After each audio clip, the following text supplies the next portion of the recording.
Kan du säga att det finns någonting i den svenska mentaliteten att man alla ska tycka likadant? Ja, framförallt så tycker jag att den tar sig uttryck i en väldigt stark likgiltighet.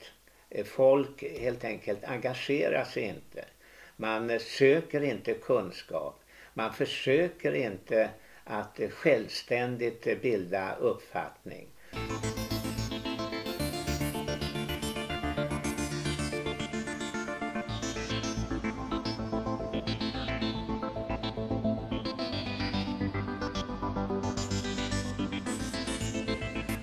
I learned a new word last week, gaslighting, after the film Gaslight, made in Britain in 1940. It's about a woman who thinks she's going mad because she keeps on misplacing things and apparently stealing them, which her husband complains about. Oh, nonsense, Bella. You know perfectly well how you imagine things. Don't say that. I have been better the last 2 weeks, haven't I? What do you mean? You know very well what I mean, but I've been trying so hard. And I have been better because you've been kind to me.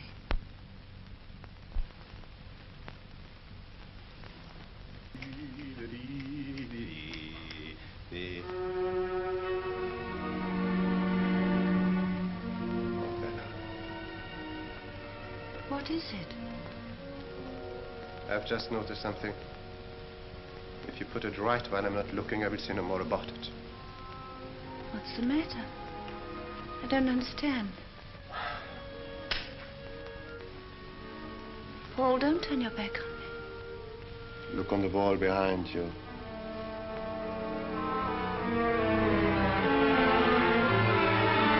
Picture, it's gone again. Yes. Where have you hidden it this time? I didn't take it. Why should I take it? It's no use to me. Why should you take other things? Pencils, knives. Paul, don't. Bella, where's the picture? I didn't take it. I swear I didn't. She also starts hearing noises in the floors above the flat, and the gas lights in her home start dimming. The film is set in the 1880s. The revelation of the story is that her husband's making her mad by stealing things and then attributing to her mislaying them, and then berating her angrily when she loses it. It's also him moving around upstairs in the abandoned floor of the flat because he's looking for the rubies that he once murdered an old woman for.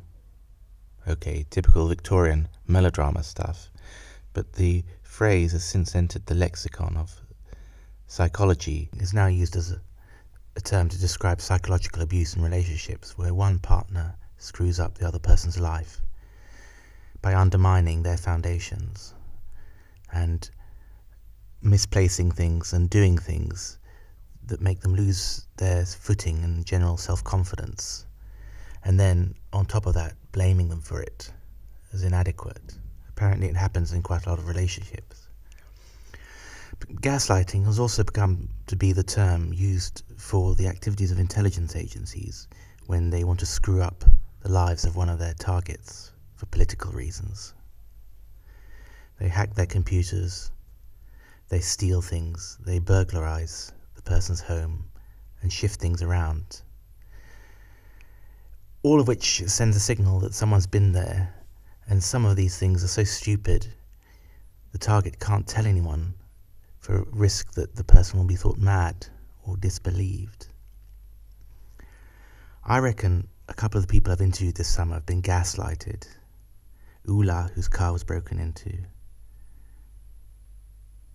Connie Larsson, whose car was rear-ended and whose computer was hacked and who's been observed by telephoto lens, as described by both him and Ulla Kaling. And then there's Sten Flyger. It's worse than gaslighting if what he says is true, if these murder attempts have been taking place. And finally there's Jan Gillberg, the newspaper editor, who was an active right-winger and politician in the 60s, 70s and 80s, and now finds himself at the receiving end of a hate campaign. Alltså om jag var höger och så vidare. Jag skrev ju då för Hjalmarsson. Och sen så deltog jag i en valrörelse 1964. Och då var det 130 röster från riksdagsmandat. Vi skulle ju ha begärt omräkning egentligen. För det kan ha varit fejkat, det var väldigt nära och så vidare. Jag hade ju även ett flygbolag på den tiden, så att vi som flög reklamflyg då och hade såna här banderoller då i luften, rösta på Jan Gillberg etc. Och men sen okej, alltså det var 130 röster. Sen kom ju Yngve Holmberg och blev partiledare. Och då lämnade jag partiet och man kan säga att jag lämnade politiken också. Kanske inte riktigt, sen kom ju Hästnegruppen och så vidare, men då var jag ju mera lobbyist åt den här Hästnegruppen. De ville ju då att jag skulle bli partiledare, eller några av dem i varje fall. Och ja, sen lämnade jag ju och sen blev det ju Marknadsförbundet etc. He loved the old Russia, did Gillberg, but he hated communism, as many of us did. And he was the first Swede to publish various of Sakharov's works and smuggled material in and out of the Soviet Union in his younger days. Jo, alltså jag kom ju faktiskt att vara först i västvärlden att ge ut en översatt utgåva av Sakharovs manifest.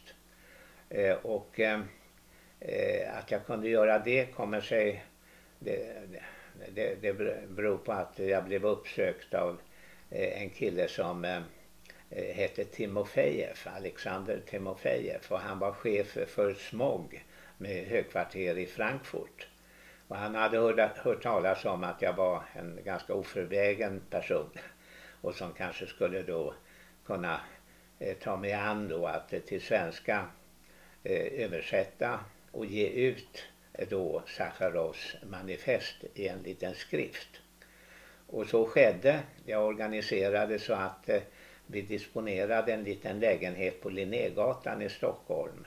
Och det var en flicka som kunde ryska. Hon satt i ena rummet och grovöversatte då det här manifestet.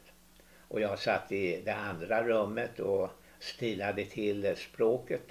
Och sen skickades det hela iväg då till tryckeri och uppmärksamhet. Men icke. Utan Olof Lagerkrans som då var kulturmarxisternas kejsare. Han åkte iväg då till Japan i och för sig på en resa. Men innan han åkte iväg så hade han givit instruktioner om att manifestet skulle inte uppmärksammas utan man skulle tiga ihjäl det. From an early age, Gillberg took a stance against what is today known as the mainstream media. But he's been attacking them for decades as careerists, opportunists, people who don't dare stick their heads above the parapet. He's made a point during his career as a publisher always to publish dissidents and dissenting voices.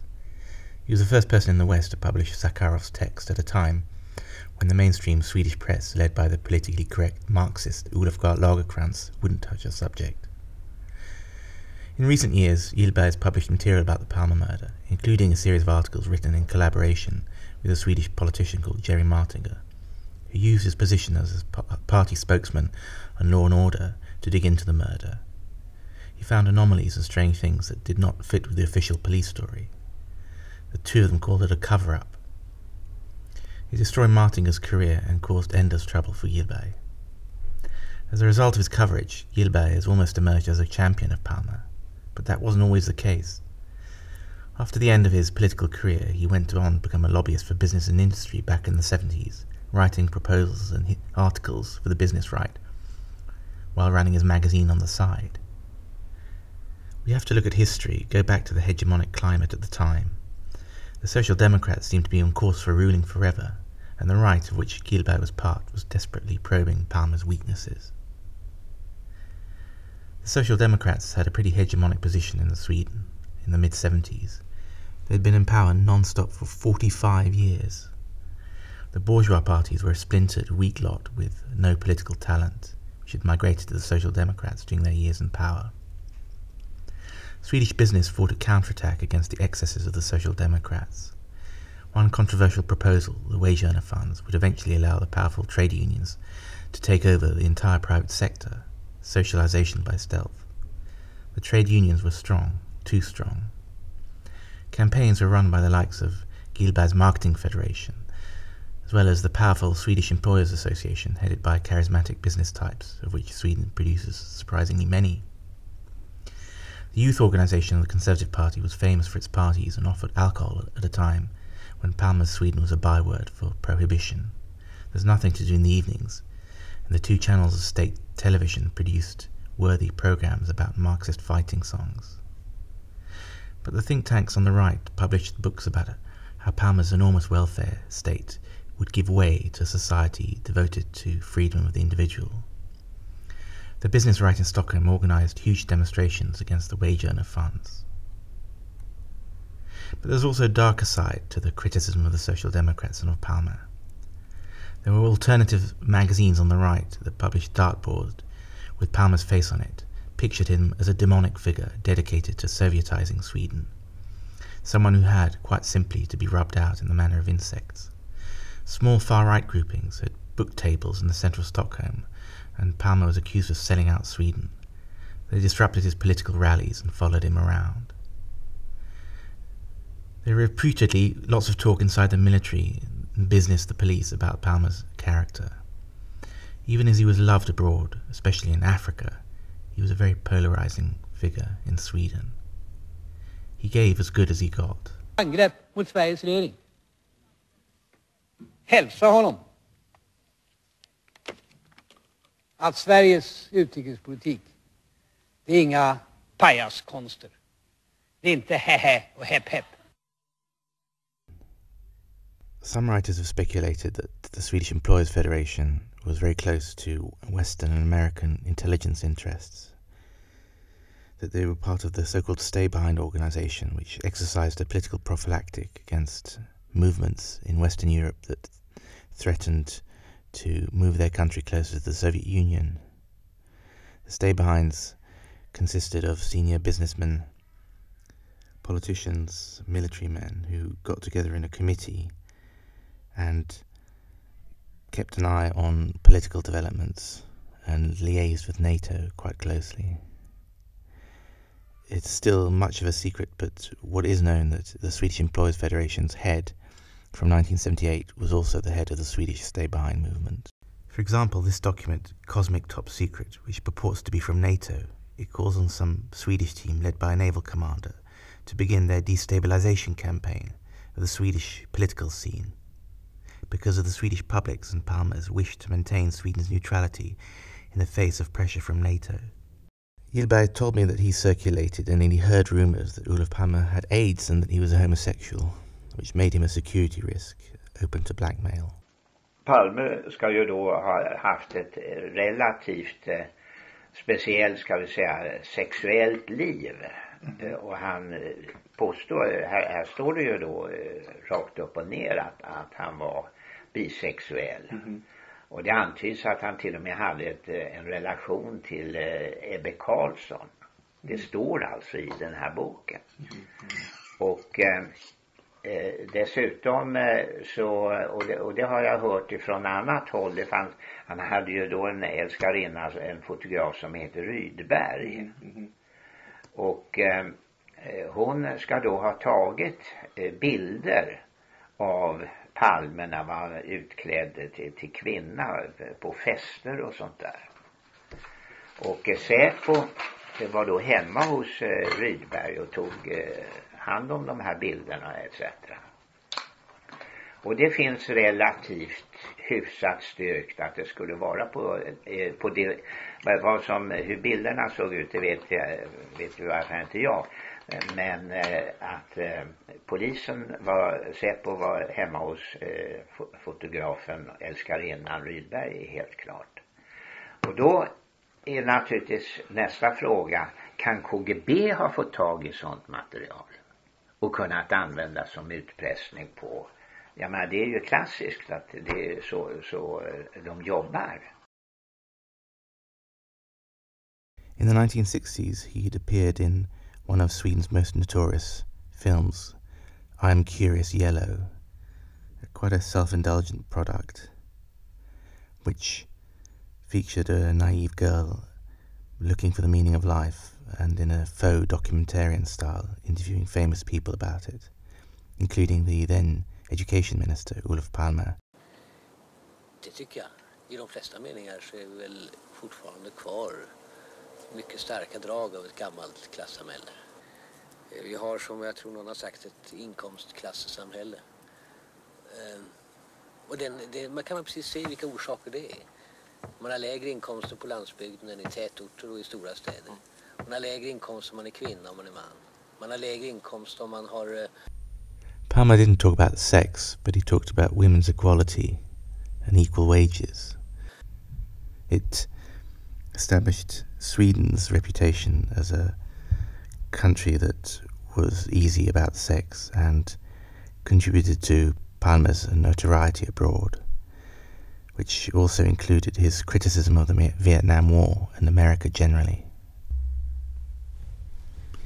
It's true that there was something metrosexual about Olof Palme. He was very strong with men, but women could always dress him the way they wanted. One article from a former speech writer talks about how Eva Rudling, Sweden's most famous female photographer, managed to take a photograph of Palme in their home in the suburb, while Lisbeth and her boys were on their sport holidays. Palme was wearing a mahjong jacket, unthinkable otherwise. Had he also taken a step further and worn women's clothes? Rudling was very experienced at getting men to do what she wanted. She'd photographed Jack Nicholson, lived in Paris, and married one of France's most famous cinematographers. Did she persuade the Prime Minister to act out a common fantasy? The Swedish press, including the Boulevard publications, never wrote about Palme's private life. But women were attracted to power as always, and they were particularly attracted to Palme. There was something about his contact with women. He talked about women, he talked with women, he employed them.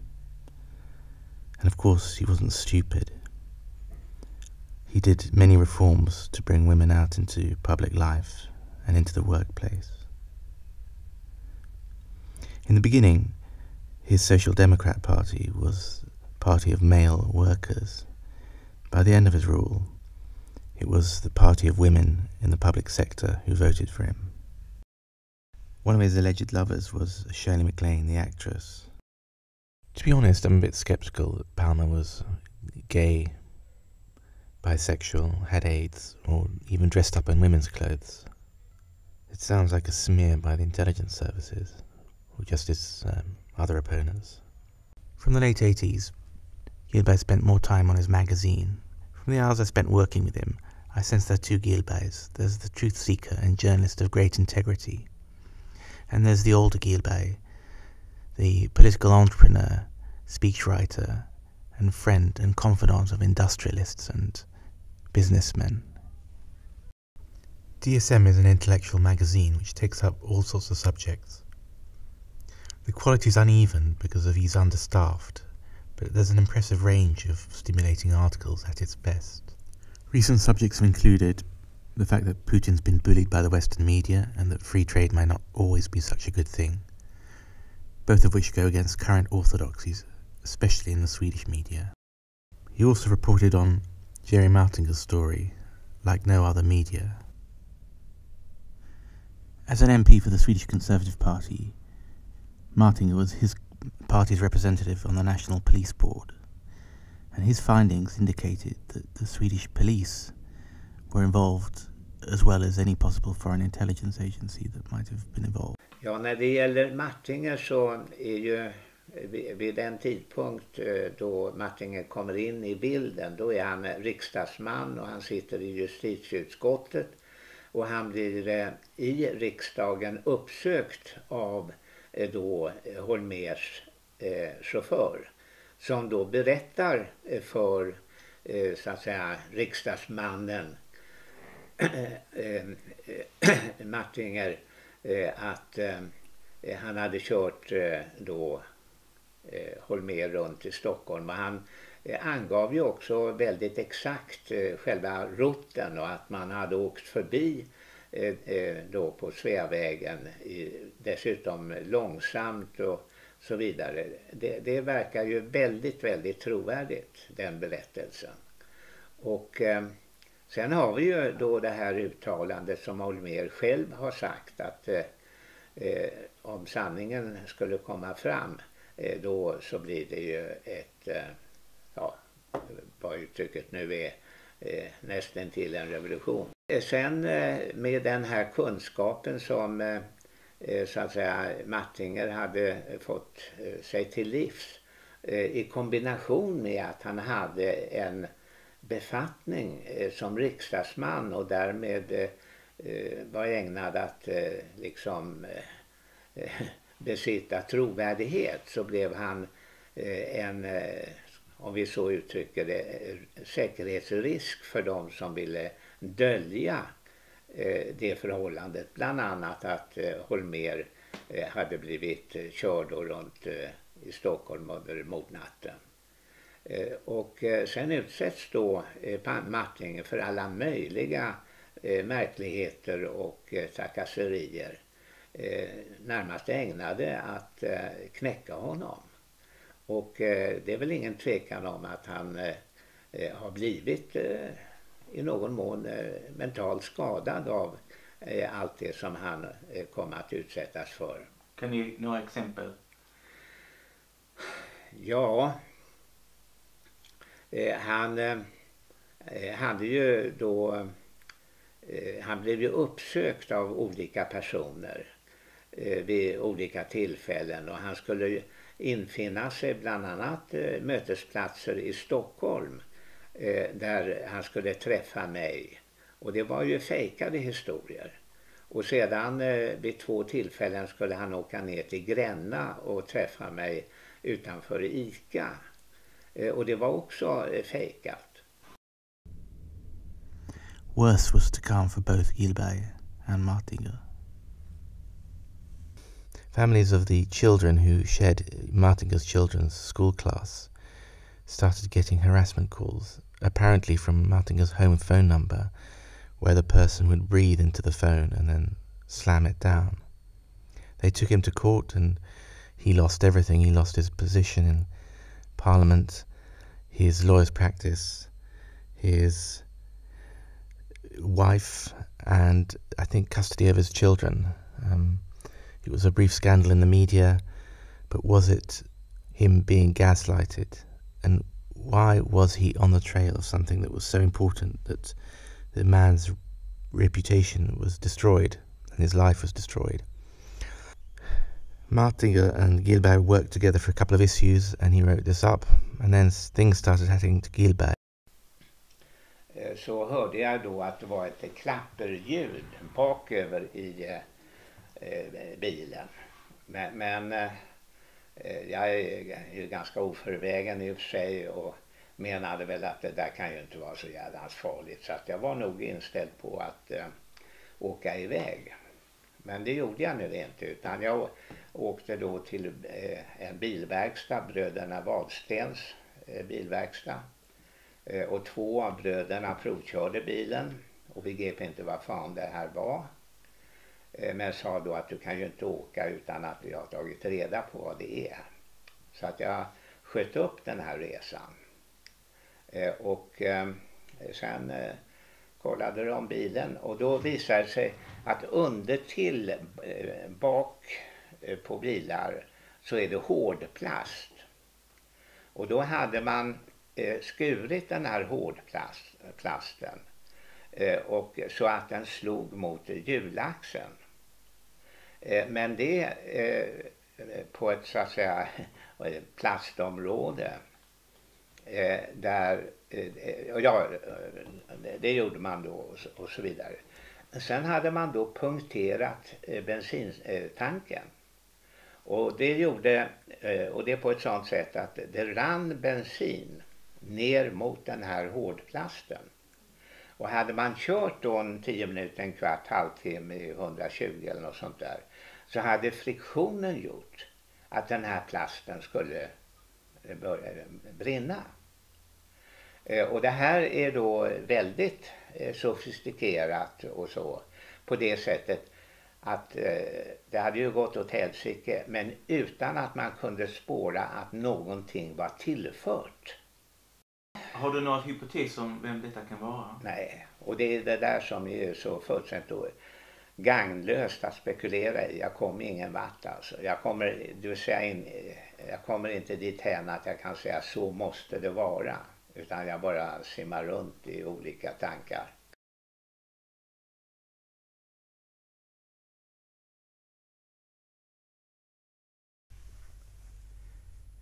After leaving Jan Gillberg to his anxieties, I reflected on this meeting. I didn't quite believe all his stories. He still seems to think that Palme was gay. Conspiracy theories are an interesting thing. I hate the word myself. Some writers have said it's a response to man's powerlessness in the world, an assertion of the defiant individual spirit. But let's be concrete, there are conspiracy theories that are true. Just look at the Watergate scandal, which was dismissed as nothing but turned out to topple a president. Or the CIA drug traffic and smuggling scandal, where the CIA facilitated the sale of cocaine to the street gangs of LA in order to fund their covert action in South America.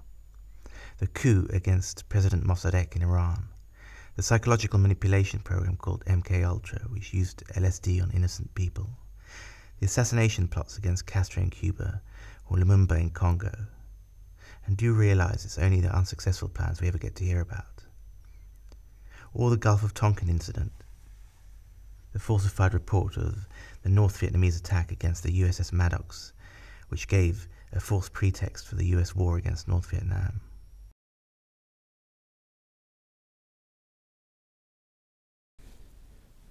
And maybe this story, that some forces, maybe along a CIA South Africa, Swedish stay-behind nexus, killed the Swedish Prime Minister. This secret is so explosive that people harassed, attacked, and even gaslighted, even former right-wing loyalists such as Gillberg, 30 years after the murder.